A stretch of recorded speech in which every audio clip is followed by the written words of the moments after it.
I've had experiences where mental health professionals have basically assumed what's wrong with me, and they've not really listened to what I'm actually saying.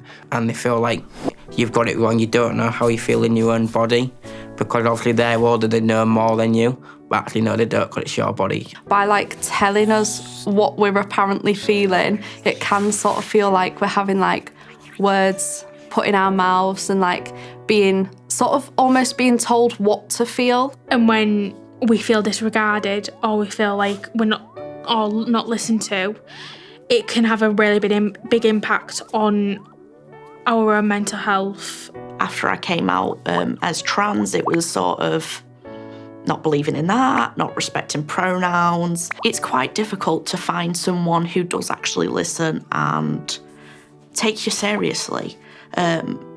If they don't, you don't really want to talk to them. As soon as I've met a threshold on a bit of paper or meeting a number, then I've been discharged from that service because it's assumed that I'm okay. Like that's their job is done. But what I want is to be able to live day to day. I want to actually be happy and I want to live a normal life. There was a lot of, oh, that can't be happening to you that severely, because we'd know about it beforehand, and people presuming my experiences because I didn't look like a typical child of neglect or abuse. And I felt a lot of professionals dismissed me because of the way I looked and the way I put myself together. When I think about those people, they've been very kind of non-judgmental towards me. They've been very inclusive. They've kind of adapted the sessions and the spaces to fit my needs. I think that's been really important. It's allowed me to feel safe enough to express myself in those sessions. They had been really welcoming, they had been really nice to me. They had put me right at ease by keeping me well informed throughout the entirety of the process, telling me each step and what they were going to do and who they were going to talk to about what I'd told them, which was very good for easing any anxieties that I had. It is really important to have adults that sort of respect what a child says. It might just be a phase for them, and they might decide that that's not who they are, but in that moment they need an adult to believe them, to respect what they want in that moment and let them discover themselves. My trusted adult got to understand me, knew what I needed to have, got the right people in to help me come along this journey I'm on now. And I've come out on the other end thriving, and I'm doing a lot more things that I thought I'll never do. Rather than just sit back in the crowd and just blend in with the crowd, I don't want to do that anymore because of how much of a positive change I have had in my life from professionals who have actually finally done their jobs. Yeah, it sort of felt as if he wanted to be there for me instead of being forced to be there for me. And I think that's really important, like showing the young person that you care about what they're saying and that you're engaging with them because you genuinely want to.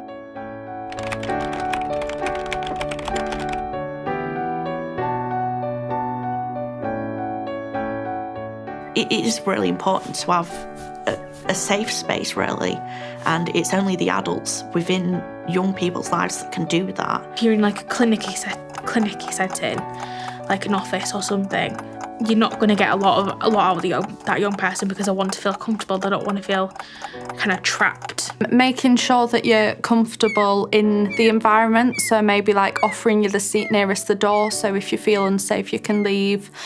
Sort of like making eye contact but not like staring almost. If you're in like a lounge or something, then you're going to get a lot more out of young people because they feel more relaxed, they feel like they can talk more. And if I'm giving me stuff to fidget with, giving me time to speak, because you don't want a trusted adult to look taller or bigger than the young person, because this could actually like put the young person off from speaking to them. The language a trusted adult should use is more like child-friendly, so they don't feel confused or they don't feel like they're not understanding the conversation, like it's down to their like needs and the trusted adult's adapted to their needs.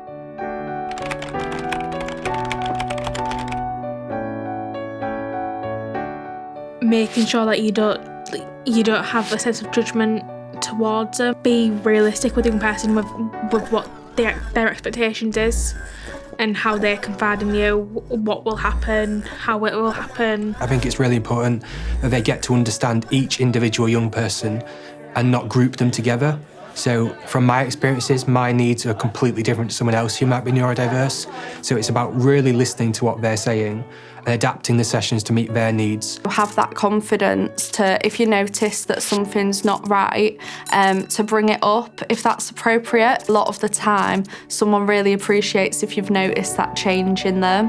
And I think that there's never a problem with asking someone if they're okay. If you don't look honest and you don't look like you give any monkey about the young person, it's not doing work. Because if they don't feel the connection, it's not doing work. And make sure that they're continuing on that path of well-being and wellness, and not just disengage when their current crisis seems to be over.